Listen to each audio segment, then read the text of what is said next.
Good afternoon, everyone. Allison Scalberg here, Consolidated Planning Group. We are happy to be here with you today, presenting another important webinar today. We're here with the Sora's Law Firm. Did I say that properly? You did. Okay, good. Um, and the ARC of Greater East Texas, and we're going to be talking about transitioning into adulthood, and we're going to take a deeper dive into guardianship and protecting your kids' rights. So we are so thankful to have both of our presenters here with us today. I always like to go through a few housekeeping items. First, we are in webinar mode today, which means that we can't see you or hear you, but we know you're here and we're glad that you're here. If you wrote in a question ahead of time, we have those questions, and I'm going to be asking those questions throughout the presentation.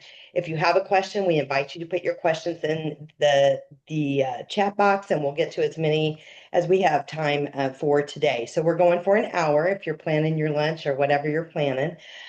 We can't see you or hear you. We are in webinar mode. All of our webinars are recorded, and everybody that has registered and said yes to communications. So when you register for the Consolidated Planning Group webinars, it asks if you're okay with communication. If you say yes, you're going to get a copy of the slides for whatever presentation you attend, and also a link to the recording. If you say no, you will not get that. We're not going to email you if you ask us not to.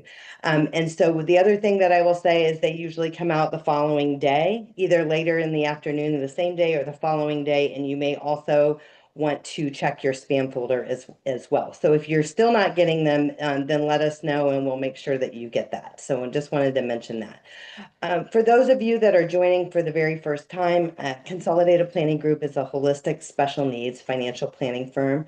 We're nationally certified as Social Security advisors, members of the Special Needs Planning Academy, chartered special needs consultants. Our whole firm is nuanced in helping you plan for the future of your loved one with a disability. We make sure that people have money in the right buckets. We answer questions like how much money do I need to fund a special needs trust? Who's going to care for my child when I'm gone? How and when should we apply for public benefits, and how do we make sure that we don't lose those benefits that we work so hard to get, or other benefits like a Medicaid waiver that we waited 17 years to get? So we do a lot of talking about that because there are certainly things that can cause you to be benefit ineligible, and that is a big deal for a lot of families. So we help people do comprehensive planning. We help set up lifetime care plans and protection plans. We do a lot of transition planning. We help people set up ABLE accounts. We do those future care cost estimates. And I say small, medium, and large. We suggest that people plan for the worst and hope for the best, because what we see at 18 with our loved one with a disability is not what we see at 28 or 38. So we always remain hopeful, but we want to plan financially that they may have care needs longer than we had anticipated. Again, we do a lot of advocacy for state and federally funded benefits and local resources, and just really helping you develop your plan. Because when we have a loved one with a disability, and by the way, I have 4 adult kids and 3 with disabilities, our how we plan for our financial future is very different than families that don't have a loved one with a disability. Because, your neurotypical families, oftentimes their kids go to college, they might pay for a wedding, they may help them with a down payment on the house, the kids sail off into the sunset. When we have kids that may have care needs the rest of their life, not just the rest of our lives, careful planning goes into play. So I always like to mention the difference of what we do versus what Chelsea does, for instance. So we're not the attorney. We don't set up guardianship.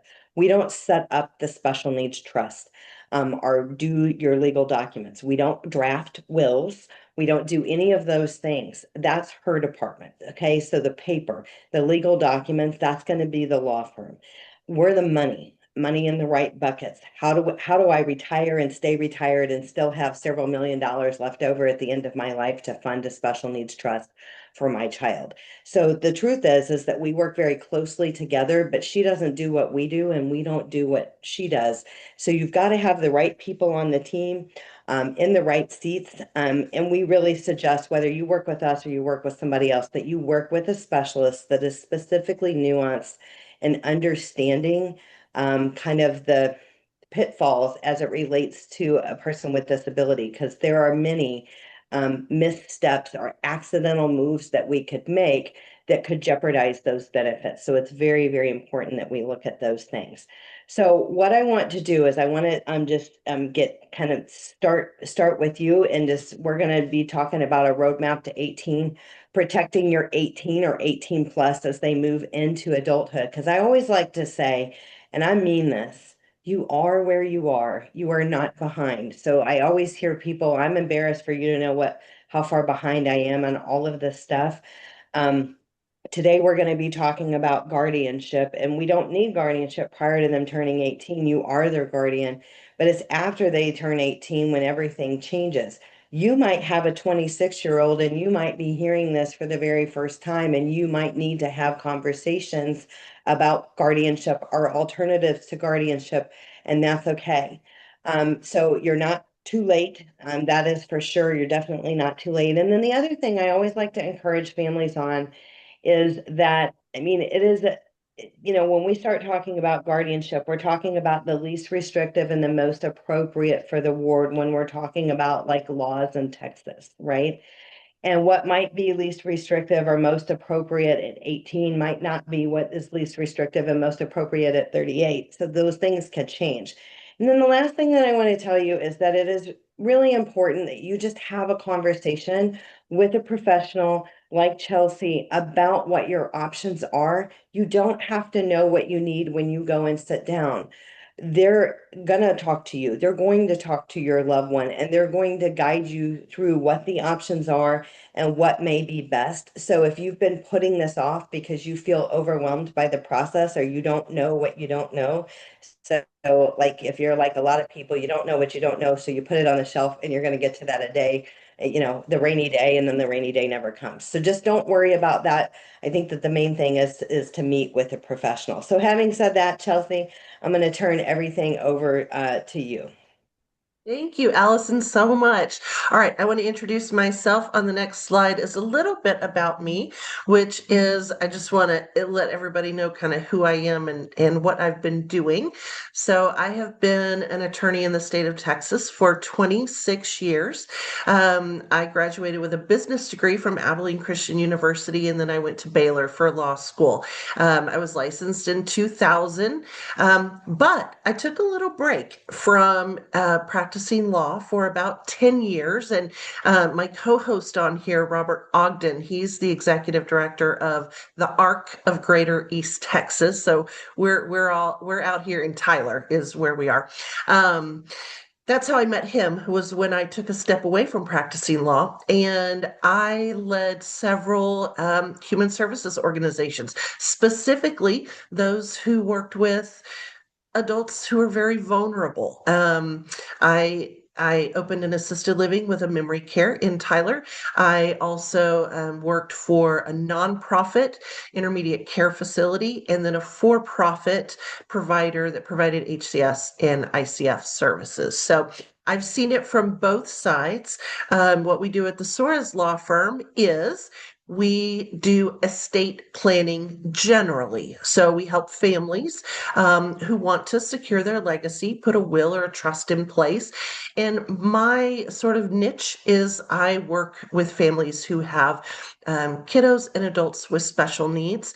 And so our office is a very friendly place for everybody who wants to come in. You can bring your kids with you. We don't mind having everybody in the family here. So this is a safe place for you to come and have a conversation. I'm going to talk a little bit about guardianship. Guardianship, lawyers will sometimes refer to guardianship as civil death, because when you take guardianship of another person, an adult, it does strip them of many of their rights.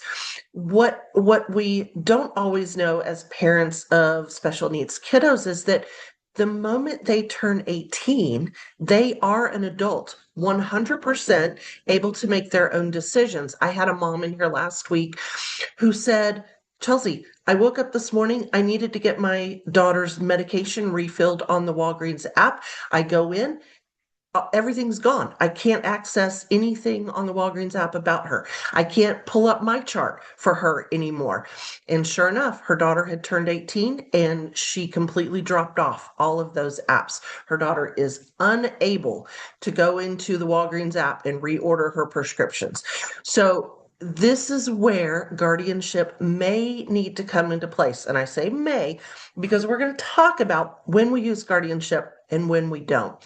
Under the estate code in Texas, the law, like I said, assumes that adults retain all their rights unless a judge takes them away. Guardianship is always a legal procedure. There is never a guardianship put in place in the state of Texas that does not involve a judge. So the rights removed generally fall into two categories: guardian of the person and guardian of the estate. And if you think about the documents that you may have in place for yourself, like powers of attorney, guardian of the person has to do with where will this individual live? Do they have a right to travel? This is medical treatments, the right to leave a care facility. These are the caregiving type of things. When you get guardianship of a person, you have control over the movements of that person in their life. When you get guardianship of the estate, that means that you're the person who's making financial decisions. You're signing contracts for that person. You have a right to sue on their behalf or hire an attorney on their behalf. And every guardianship that's put in place in Texas, you have to state to the judge if you're asking for guardianship of the person, guardianship of the estate, or both. Allison? So this is a little bit different in other states because a lot of other states simultaneously apply for the guardianship of the person and the guardianship of the estate, but it's done a little bit differently because I think that there's like $20,000 limit. Like, so if the person has less than $20,000, then the guardianship of the estate is not necessary. And of course, if they have money in a special needs trust or a guardianship, it's not necessary. But I think people that have moved from other states like California or other states that just do the guardianship of the person and the guardianship of the estate at the same time, they're a little put off or they think that the attorney may have done it wrong.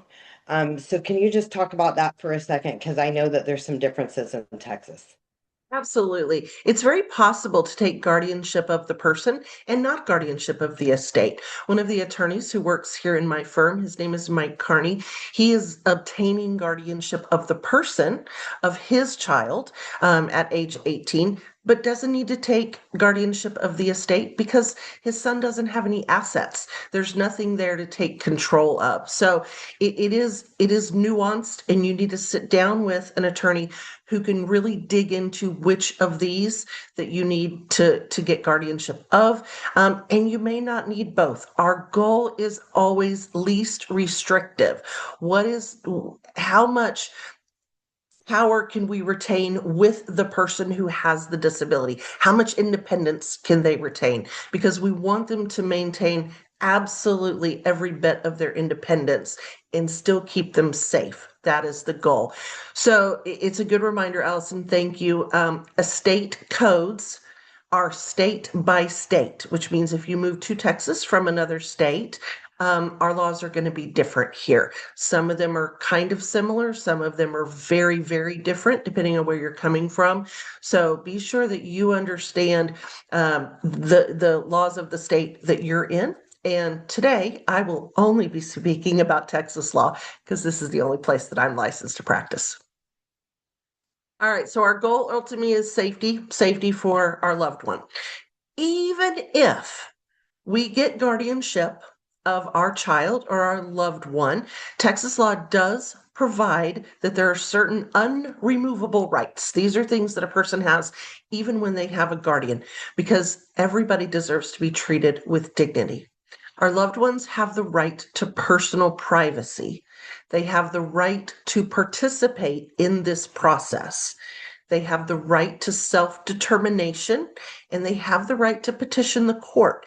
At any point, someone who's under a guardianship in the state of Texas can go before a judge and say, in whatever way they can say it, I don't think that I need to have this guardian. Those rights are always maintained by the ward. So there's two things I want you to address. So some families I've heard they didn't apply for guardianship because their child has aggressive tendencies or violent tendencies, maybe he's been in trouble with the law or other things have happened. And they are fearful that if they have a child that maybe really does need to be under guardianship, but they're fearful if they're under guardianship and the child does something bad, that they would be held responsible for that. So I want you to address that. And then I also want you to address that if a person is under full guardianship, we have elopers or we have runaways, elopers, escape artists, whatever you want to call it, right? Or some that are pretty intentional that want to do what they want to do when they want to do it, how they want to do it.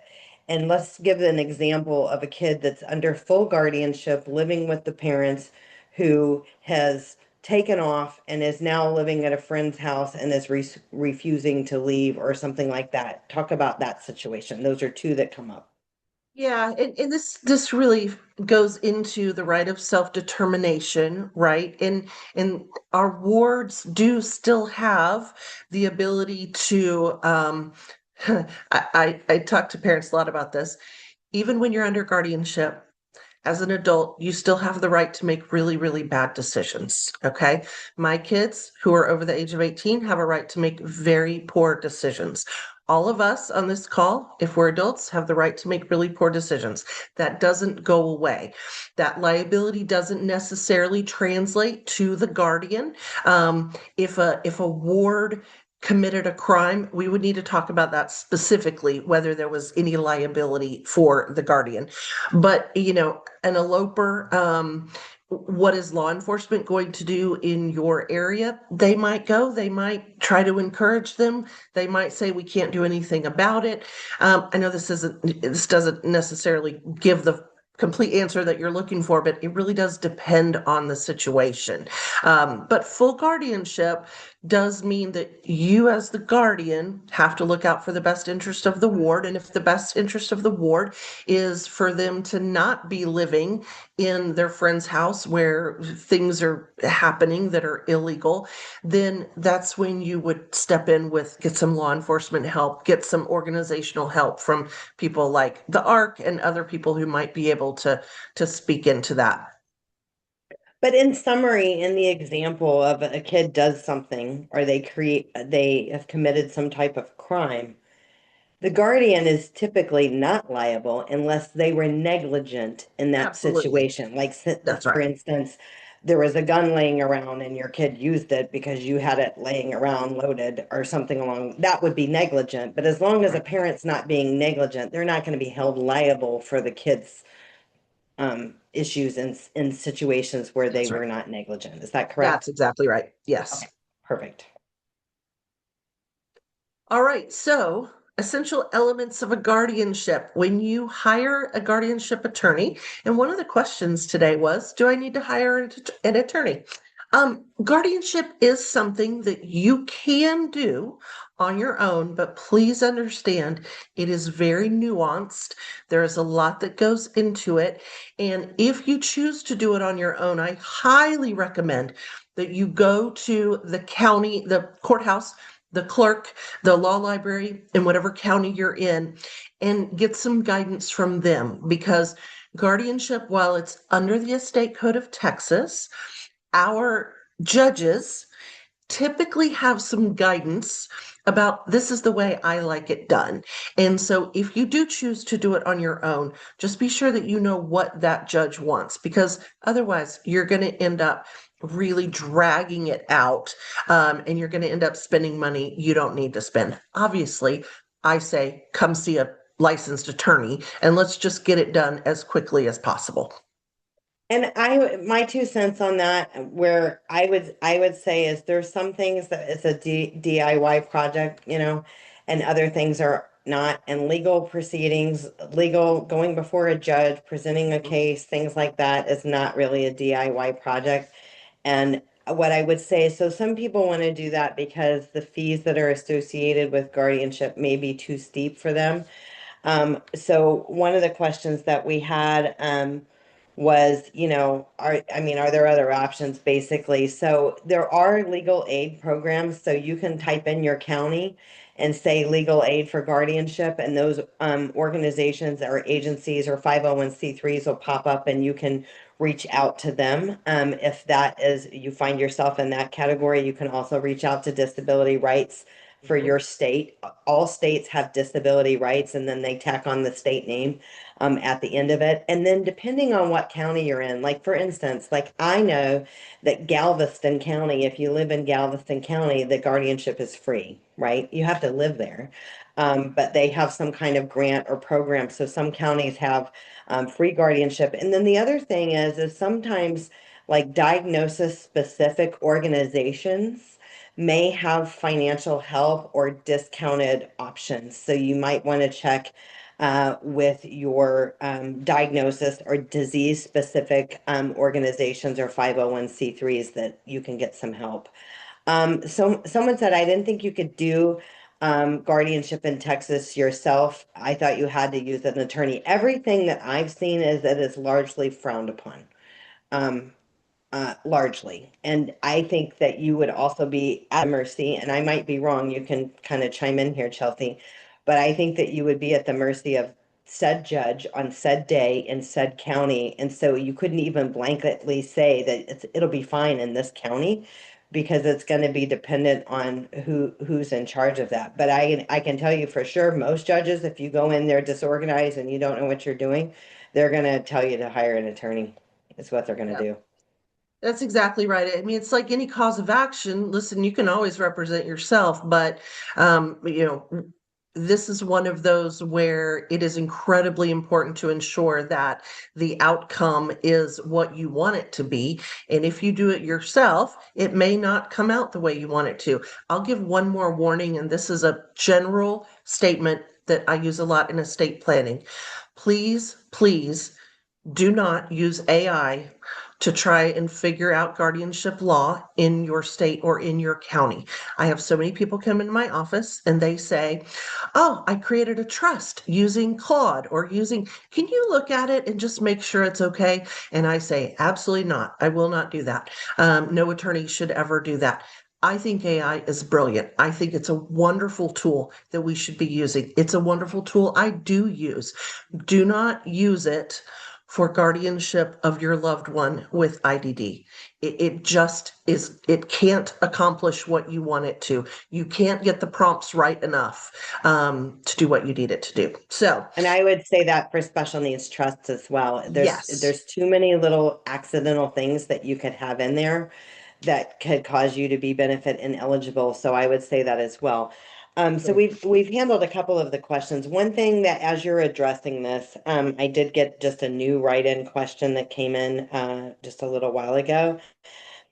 It says, I have a custody agreement with my child's father. I wanted to know how to navigate that in regards to being the one appointed as the guardian over the co-parent. So, one thing from a financial perspective, and I'll let you handle the legal side, is I always like to mention that if you're in the throes of a divorce or divorce is imminent, I am a firm believer that those conversations should happen early on and get things set up properly of who's doing what as it relates to guardianship in the future. Like kind of spelling some of that out, having intentional conversations on the front end if you're going through a divorce so that way it's clear on the back end is it's cheaper that way. So that I'm coming at you from a financial perspective. And that also, I think from a divorce perspective, there is, and this is a whole nother webinar, but it is important that if you're going to get child support post age 18, that that's redirected to a first party special needs trust, which there needs to be an order for that. So conversations on the front end for that to happen, for that first party special needs trust to be set up, for the child support to go to that first party special needs trust, all needs to happen. And if you're sitting here and you're saying, okay, well, that would have been nice if I knew that 5 years ago and it didn't happen. So here I am now What I would say is that if you don't have a first party special needs trust, you're going to need an estate planning attorney to set up the first party special needs trust, but then you need a family law attorney to get that child support redirected to that first party special needs trust. So there's two attorneys where it's a little bit easier if you get it on the front end. So I want you to kind of talk about when there, let's call it a messy divorce and nobody gets along and both Yeah. of them want to be guardians. One is the primary provider or caregiver of said individual. And you can just weave that in through your presentation, but I know that there are people on here that that's an important topic. No, I can go into it. I do not do divorces, first of all, but I can speak into a custody agreement, a divorce order. That's a court order by the court that will say in the document when it ends. Is it when the child turns 18? Is it when they graduate high school? It will say. When I went through my divorce, mine said child support will end at age 18 or on the month that they graduate high school, whichever is later. So first you got to look at that, okay? But once that event happens, either graduating high school or turning 18 or whatever it is, that court order in terms of that child is no longer applicable. It's not a valid legal document. It just ends. That ends for that child. Guardianship is a completely separate proceeding. Will a court go back and look at custody and child support and all of those things? They have every right to do that. When you file for guardianship, the court is going to look at everything and they're going to appoint an attorney for your special needs kiddo who is going to try and figure out the best interest of that person. That's what they're looking for. And so will the divorce decree speak into that? Maybe the court will take that into account, but it doesn't have to. So be sure that you're talking to your divorce attorney about that, your family law attorney about that. But if they've already turned 18, if they're already out of school, that document has really already gone by the wayside. And so, but that also does depend if it's like indefinite. We see a lot of decrees that are talking about indefinite child support post age 18 Absolutely. for the individual that's Yes. disabled. So one Yes. person says, what if the child support is used to pay for housing for the child over 18? That's fine, but I think where it starts getting complicated is that that child support, even though it might be paid to mom or dad for benefit of said child, the Social Security Administration is going to count that child support against said child if they're applying for SSI. And if it's going directly to the parent, even if it's being used for housing, it's going to count against them for SSI purposes unless that child support is redirected to a first party special needs trust, and then it won't be counted. So that's the key thing, the key takeaway for that. Yeah, thank you. That's a good discussion and probably worthy of a complete webinar just to talk about that. I want to talk about guardianship versus alternatives. I think of this in terms of guardianship being like the public terminal. My kids and I went on vacation last week to the beach, and so we think about the public terminal at the airport. A guardianship is very public. It requires filing a court case. It's managed by a judge's timeline and everything's in the public record. But we do have some alternatives to guardianship that we always explore first. We think of those like the private jet. So these are things that are private. They're not filed with the court record. They're not managed by a judge's timeline. And these are a supported decision-making agreement, a financial power of attorney, or a medical power of attorney. But please understand that the alternatives, as much as we want to use them, are only available if your loved one has legal or testamentary capacity. So let's talk about that. The ability to sign one's name does not establish testamentary or legal capacity. Allison, can you go to the next slide?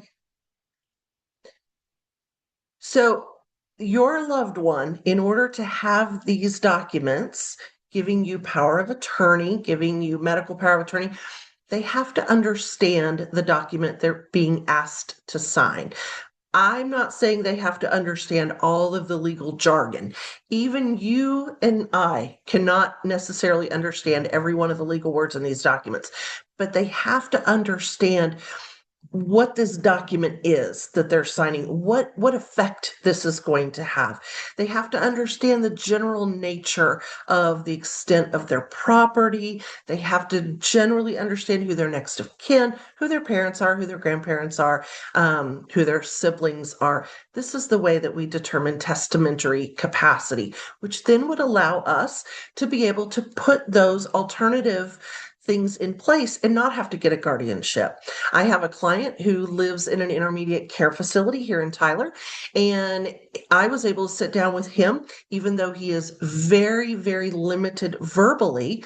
I was able to sit down with him through his other means of communication, ask him some questions, and he clearly understood what the document was that was in front of him, what the effect of it was, and who it was that he was giving these powers to, and why he needed to do that. So even though from the outside, you might look at this client and say, he can't even, he's not even verbal. How can he?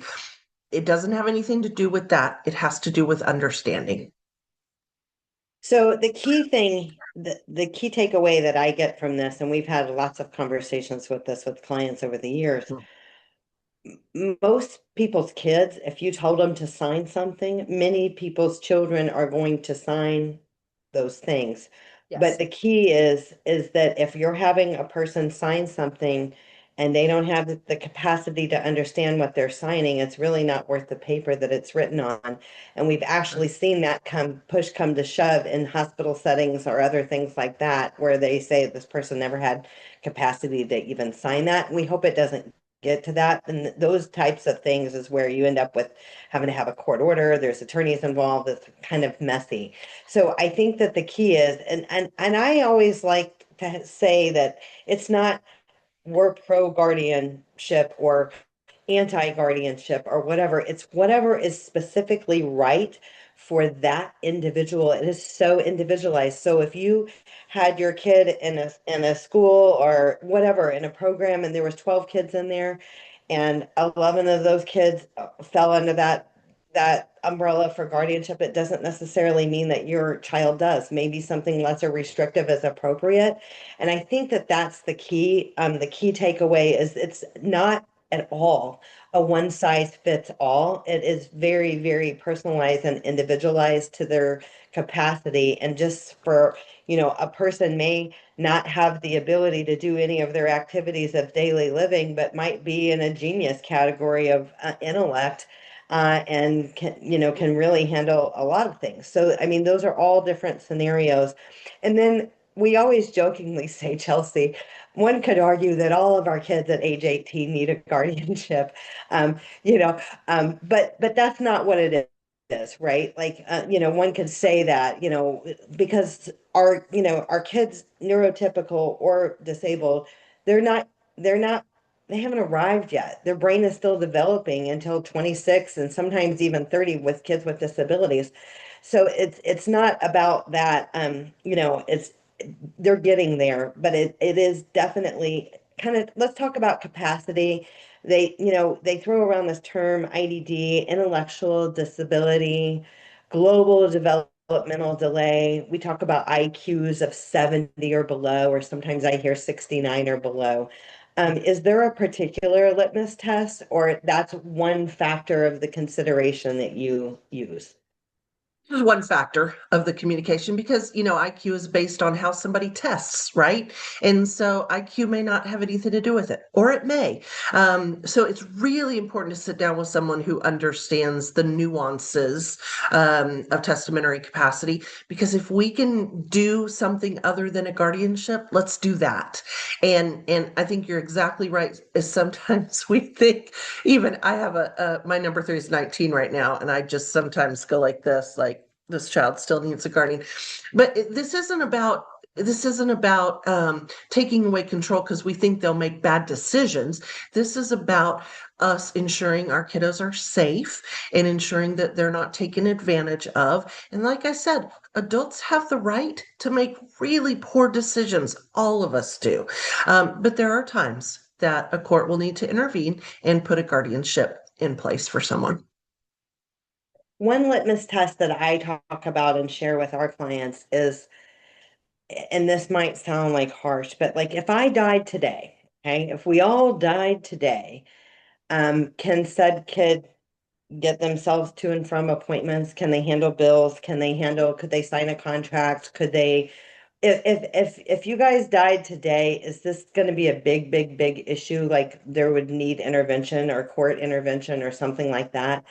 And if the answer is yes, it would be a big issue, then you need to be intentional on having a conversation with a legal professional about what the alternatives are. So, you know, we talk about, supported decision-making agreement, which I believe that should go alongside a power of attorney, healthcare power of Mhm. attorney, HIPAA release. I think that those documents go beautifully together. Sometimes people ask, well, if I have guardianship, do I need that HIPAA release, the healthcare power of attorney and all that other stuff? And the answer is no. If you have the guardianship, you don't need a power of attorney. You've got guardianship. So sometimes people are confused about that. But then there's a such thing as like partial guardianship. Mhm. We've got a little extra time, and I'm going to go through some questions. But let's talk about that co-guardian. Let's talk about the form that has to be signed. Like when you start that guardianship process, that it needs to be signed off on by a doctor. Let's talk about being served. Let's talk about the guardian ad litem. Let's talk about the divorce situations. Let's talk about contested, because there's a contested guardianship, there's a non-contested guardianship. So can we just talk through some of those things, and then I'll get to more of the questions. Yeah, absolutely. I also want to leave plenty of time for Robert to speak into our other topic today, which is about navigating resources. But I can walk through the process relatively quickly. When we file for guardianship, we typically start about a year out from when the child is going to turn 18. Now, a guardian can't be appointed until they're 18 because before that, you are the guardian. But typically, I encourage my clients to at least come in and have a conversation about a year out. Then we'll file some paperwork with the court. We file a petition. We also have to file a CME. It's a certificate of medical examination. And this is something that's completed by your child's primary care physician, their neurologist, their psychiatrist, psychologist, that gives the court an indication of where that person is in terms of disability. Do they really need to have a guardian? The court will then appoint a guardian ad litem or an attorney ad litem, and that is the person who is representing your kid. You have an attorney, but this person is representing your loved one, and they will meet with them and they will meet with you and they will make a recommendation to the court about if this person, whoever's applying, should be the guardian for the ward. There will be at least one, if not two or three hearings, depending on if it's contested. The judge is going to want to hear from not only the person applying, the person who is the proposed ward, if they can communicate, and they're also going to want to hear from some disinterested witnesses. They're going to want to hear from some people who know but don't have a dog in the fight necessarily. And so you're going to have to provide those things. Your lawyer will walk you through how to do that. And then after all of that is said and done, the guardianship is in place. There are annual reporting requirements, much more so with a guardian of the estate, the financial piece, than with a guardian of the person. But you do have to check in with the court. Third parties can raise issues, can go before the court. When I worked for the for-profit provider, I was able to go in front of our court here in Smith County as the provider representative and say, hey, I think there's something a little hinky going on with this guardian. And the court would call a status hearing just to find out what was happening with that ward. One of the questions that came up in the question block was what happens when the parents get too old to do this. We always recommend that you put in successor guardians into the guardianship paperwork. When you ask the judge to appoint you as the guardian, you say, if I can't or won't be the guardian, this is who I think should come next. Will the judge automatically grant that? Maybe not, but it's at least your recommendation to the court that that's who should come next. Maybe an adult sibling or a trusted friend or something like that. So that's kind of a quick overview. That lends itself to the other question about what do you think about the market for private guardians with a contractual relationship with the beneficiary. I have seen those because I've seen families say after me there is nobody else. I think we got to choose carefully and choose wisely and make sure of what certifications that they have. But I have definitely seen that. Do you have any thoughts on that, Chelsea? That's a tough one, Allison, because I've seen really good private guardians. I've seen some organizations in Texas that are nonprofits that provide that service. And it's kind of a crapshoot whether you get someone who really is an advocate or who just is there for their job. I will tell you this, no one will ever advocate for your kiddo like you do, ever in a million years. But there are some reputable nonprofits, there are some reputable private guardians. This is one of those things where it's really important to be part of moms groups and dads groups and talk to people who know those people personally. Don't, again, don't go to Gemini and type in who's the best private guardian in Texas. Um, do some real solid research on this one. Okay, and then one person said, when should we start the process? We encourage people to reach out to an attorney, and you may have other ideas. 3 to 6 months, usually 6 months to at least start the conversation. So that way you guys can be going the direction of whatever direction you need to go. So it is done or as close to as being done as possible. Birthday, it's never always exact. Do you think that that's a good timeline? I do. And that's when we can file. I have most recently the client who came in, their child turns 18 next July. So that gives us a whole year, which is great because one of the things that hangs up this process is turning that medical paperwork over to the provider and getting them to fill it out and give it back to you. You are going to have to go by the office and call and go by the office again and be a pest to be able to get that. So, And yeah, then that has to be like within 180 days. Like, so if you get right. it a year in Right. advance, then it's no longer good and you'll No, have to get that signed. So there is a do it such again. thing as like getting Too soon. too Yes. early, too soon. Yeah. Give us a range. I usually talk about a range of 2,500 to $5,000 on a range for guardianship with an average being about 3,500. Tell me, would Yep. you say that's about right? That's exactly right. Understand there's going to be attorney's fees, which will be 25 to $3,500 plus. You're going to have to pay for that guardian ad litem or attorney ad litem. Plus, you have to pay for the court filing fees, unless you can prove to the court that you're indigent and you can't afford those fees. You also have to pay for everybody to be served. So, service, this involves a sheriff, who goes out to all the adult siblings of your kiddo and to maybe their other parent if you're divorced, and the sheriff has to serve your child, serve the ward, and then in person, and then they have to serve all the siblings, and so you'll have to pay for that. That's on top of the attorney's fees that you're going to incur. And I just want to mention, because people have said this before, what if I don't know where the person is? I know that there has to be a best efforts. What Mhm. if the person is in another country or another state? It still has to be best efforts, right? Best Um, efforts. Yeah, absolutely. And you can go before the court. Your attorney can go before the court and say, look, here's what we did to try and find this person, or we know where they are, but they won't accept. Or, I mean, you can always take that to the court. But because guardianship is such because it does strip the person entirely of their rights, we want to be absolutely sure that anybody who might advocate for them has the ability to stand up and raise their hand and say, wait, wait, wait, judge, let me tell you my piece of this. So that's why we ensure it's protection for the ward. okay, so one thing that you did talk about was that certification each year. it comes in the mail and you got to recertify, and that is something that needs to be done and not ignored. You need to pay attention to that. You need to set a reminder on your calendar that it should be coming, and it should be coming, a few weeks before the annual anniversary date. You should be getting something, and if you haven't got something, then you should be calling the court.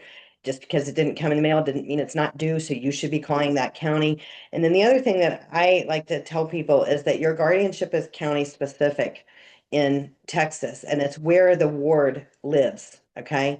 So if you live in Dallas County and your child lives in what's another county out there, whatever your county is We're in in Tyler.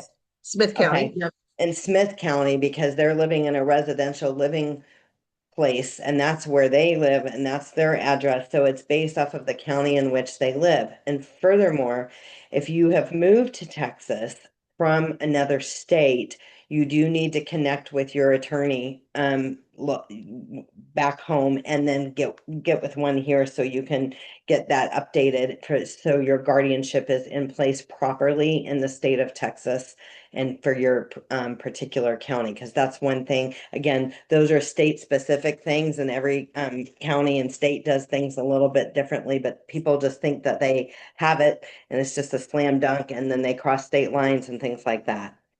Um, okay, one person said this is an easy question, and I am going to leave enough time for Robert as well. My child receives HCS benefits. How many days can we be abroad?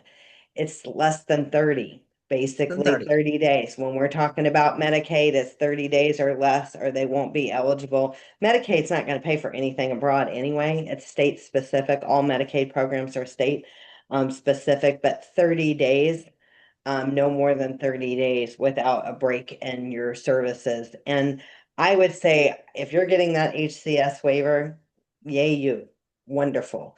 And I would not do anything to mess it up, because things that are accidentally messed up take months and years to get unraveled and fixed with Health and Human Services as it stands right now. So I would be very, very, very cautious on that. So that was a really great write-in question. One person said we just got denied services for respite and a caregiver. What now? He's 24/7 care, and I can't do this alone. So I always say appeal, appeal, appeal, appeal.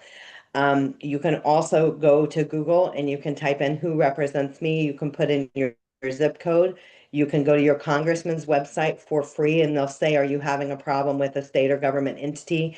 And you highlight what the problem is and they get involved. I call that the magic button, because sometimes things magically go away when you do that, and it is free to do that. There's also an ombudsman's office as well. You can Google that, and you can submit a grievance with that, but don't take no for an answer. If you've got a child that is, they do this whole level of need. That's a whole other webinar when it comes to these Medicaid waivers, their level of need, and they're doing assessments. And if they've made it to where, the level of need, they say that your child can do much more than what they actually can, then you need to appeal that decision too and get that escalated. So that's really important.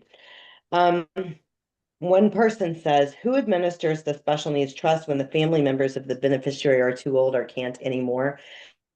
And we always like the idea. It depends on how much money's in the trust, right? If there's millions upon millions of property and complicated things within the trust, we do recommend professional trustees on that. There are various banks that do it better than others, right? Banks can be a professional trustee, but just like there are professionals that do what we do, professionals that do what Chelsea does, there are banks that do professional trustees for people with disabilities much better. Okay, they understand public benefits, whereas some of these other banks don't. So we would say choose wisely on that. We do have recommendations for people on that. There are fees associated with that, and they're never going to be fixed, meaning like, you hired us in 2026 and in 2052, we're going to be still charging the same amount of fees. The fees will be variable, but there are fees with that. Okay, so Robert, we want to have some time with you. All right. Well, hey, I'm happy to be here.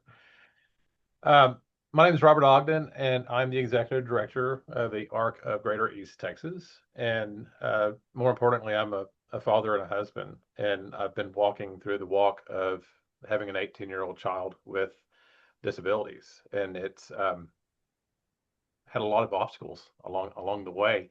It's a very humbling experience.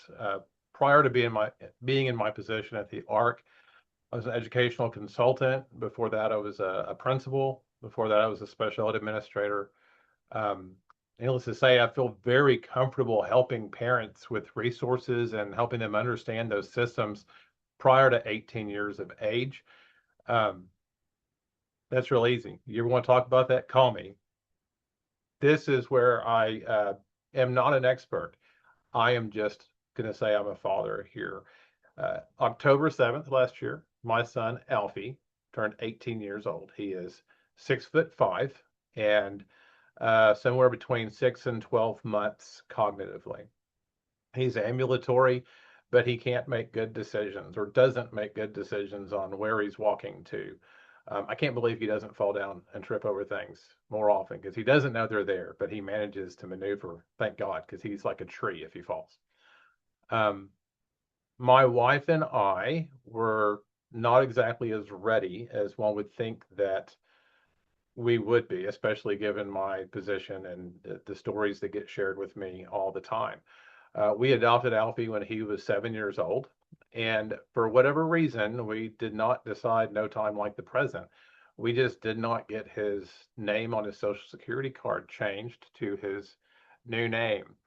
And lo and behold, when he turned 18, the government had just shut down. That happened October 1st, that government shut down at midnight of 2025. And so his birthday was October 7th. And so there were some services still open at the Social Security office, but not if you didn't have names that lined up. And we didn't have a state ID yet for him. So we took care of the state ID, um, but he had really great Texas Children's Medicaid prior to turning 18. And I'm sure that some of y'all in here have experienced Texas Children's Medicaid. If not, I hope you have. It was a great experience. As it paid for all of his medications. If he was to be hospitalized, it was going to take care of everything. But it also had attendant care for him. He got 40 hours of attendant care a week. And when he lost when the state decided that they did not recognize him as somebody with a disability anymore, he lost that. He somehow still kept Medicaid. And I don't dare question that. Uh, they said it was because he was 18 years old and did not have a way to have income. I want to just pause here for you said a couple of things that are really, really important. Okay. One was the state ID, and I am a huge fan of people going to get a state ID when their child turns 18. It's not a driver's license, it's through the driver's Right. license office, but there is a state ID. And on their website, it says what documents are needed to get that state ID. And I also want to mention that there are disability appointments that you can get for people with disabilities that might get you a little bit fast tracked. So I want to mention that that's very, very important. But one thing that is super important that you said is everything changes at age 18. So, like if a family was getting SSI prior to the child turning age 18, at age 18, they need to apply to show that the child's disability is continuing. They'll have to reapply for benefits or submit a form that the child is still in school and they'll pay benefits till age 19 that has to be signed by the school. But there's 109 Medicaid programs in the state of Texas. Okay. So which Medicaid program you're on depends. You might be on MDCP and then it moves, it moves over to Star Plus. Like there's various ages. Some is 18, some is 21. There's like these, and all of the different programs have different guidelines, but it starts being very confusing and complicated. So I just want to make sure that people understand that if you do have a child that is turning 18, they are already on Medicaid or getting SSI and Medicaid, you need to have a conversation with a professional because everything does change. And then all of a sudden, for SSI purposes, maybe you were getting $9.94 a month and then the rug comes out and it's done. And now you're a waiting list to prove that the kid is disabled. So, okay, back to you on No, yeah. that. Those are On all perfect, on the perfect on points. for my journey, I journaled everything and I wrote it up. I'm going to put it on the ARC's Facebook page just so that if people, it's relatable and it might help people generate their own questions for when they go talk to somebody like you, Allison, or you, Chelsea. Just because we only know what we know, and sometimes we don't even know what questions we have until we start learning a little bit more about it. Um, the but you're right, and I'm still confused on how my kid got Medicaid since he didn't have a disability anymore. And that's okay. I'm going to be confused until I'm not. And maybe in another phone call with Chelsea at some point, she can say, this is why you got that. I'm going to say, okay, thank you. And I can tell parents, because parents, as the executive director of the ARC, I get questions that I don't necessarily understand all the time, but at least I can point them to the right resource. Um, so Alfie, no longer disabled, had 40 hours of attendant hours, a wonderful attendant. She actually worked at the school that we have here in Tyler. It's part of our public ed system. There's no other like it. It's for low incidence disabilities. And she worked there for over 20 years. I worked there with her whenever I first started teaching back when I had hair. It was a long time ago. And she's just phenomenal. And she's probably going to be our person that we're too close to the same age, but if something drastic, horrible happened, then she would be the person that would take our kids. But outside of that, I don't know. So we lost those attendant hours, which means that we lost the ability to easily pay her. And we were very fortunate. I'm going to say we're not wealthy people, but we had managed to be in a position where we were able to pay her, and that started in January. We started paying her for those attendant hours out of our own pockets, and that should end by September, give or take. And that's a long time to pay somebody a livable wage by yourself. So I say be better than us and learn from whatever mistakes we made, although I know that we would have lost those attendant hours anyway, because you can't really do anything until they're 18. So there was just going to be a gap. Um, one of the things that I do want to point out that parents say to me, and I think it was touched on earlier. Um, well, a couple of things. Number one is, when do you start preparing? And I would say the same thing that was echoed earlier, and that was get into parent groups. They exist. There are people that can relate to you. This guy is sitting right here in front of this camera has had diapers with all sorts of things and them thrown at him. I have been bitten by my oldest daughter, who will be 38 this year, that loves me dearly. I was the first man that she trusted after she had been in a state school. Um, doesn't mean that she's also not going to bite me, because I'm one of her safe people. There are people that can relate to you. Get in those groups. It's going to be good for your mental health. But all of you are going to be going through some of those journeys together and getting some of those questions that you have answered, but you're also going to hear questions that you didn't know you needed to have. So that is very, very important. You don't have to like everybody in those groups. And one of the things that I've noticed is that parenting, especially when you have a variety of needs, can look a lot different. I think part of that is because our kids with pretty intensive needs, even though one can say this child has an IQ that hovers around 15 or 20 and this other person does too, they can be completely different. And so there's going to be some things that you don't necessarily agree on, but there's probably a lot more that you do. In my process of dealing with the Social Security process, I learned that it's the same thing there as it is at the LIDA, your local intellectual disability. Um, I forget what the whole thing stands for. We call it Andrews Center here. There's our mental LIDA, health. Local Intellectual Developmental Disability Authority, is the LIDA. Thank you. Authority. That was the word.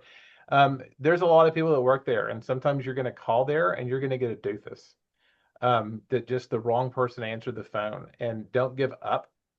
Call again, go up there. At some point, you're going to get the right person. Look at their website, look for the director.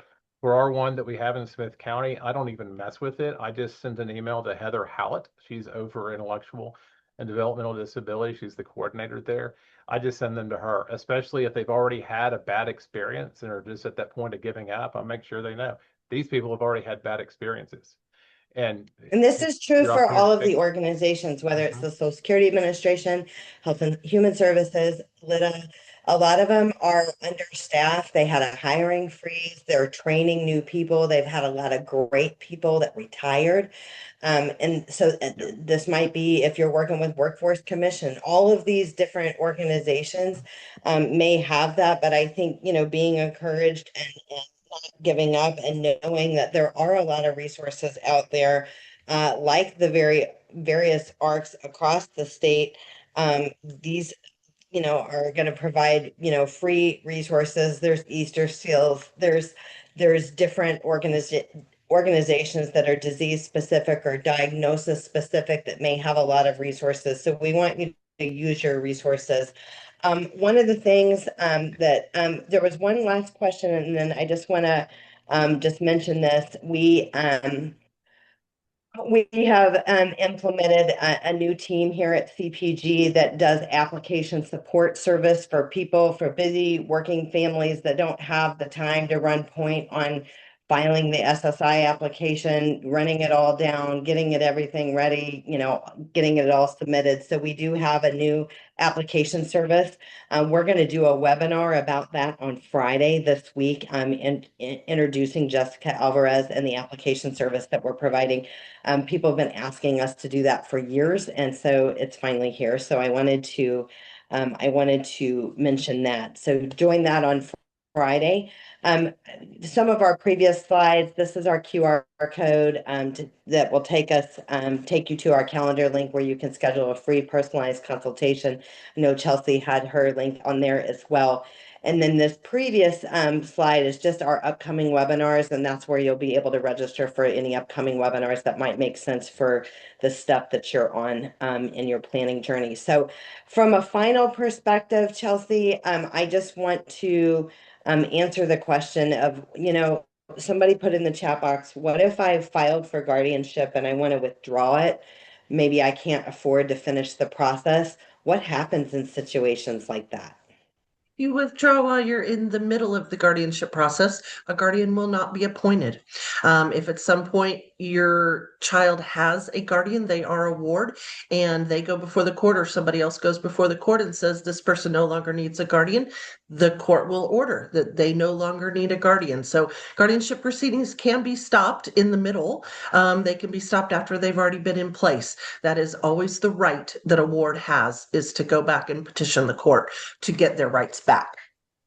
For sure.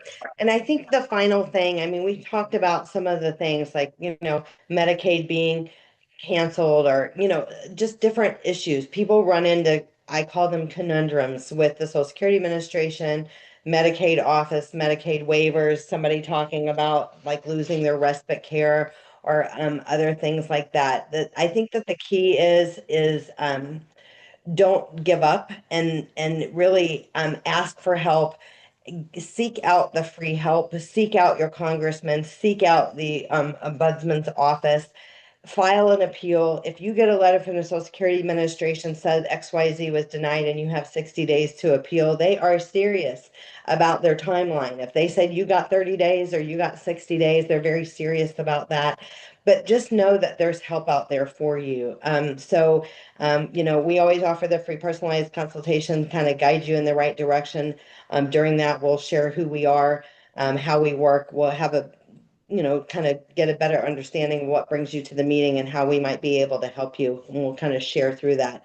And again, have those intentional conversations with an attorney or an attorney like Chelsea to talk about what those guardianships options are for you or the alternatives and what direction and steps that you need to take. And what I will tell you is, as parents with kids with disabilities, we often feel overwhelmed or like I'm not up to this challenge. I'm feeling a little bit overwhelmed, but knowledge is power. So when you partner with other people, you're in those Facebook groups and these moms groups or parent groups, and you're learning from others that have gone before you.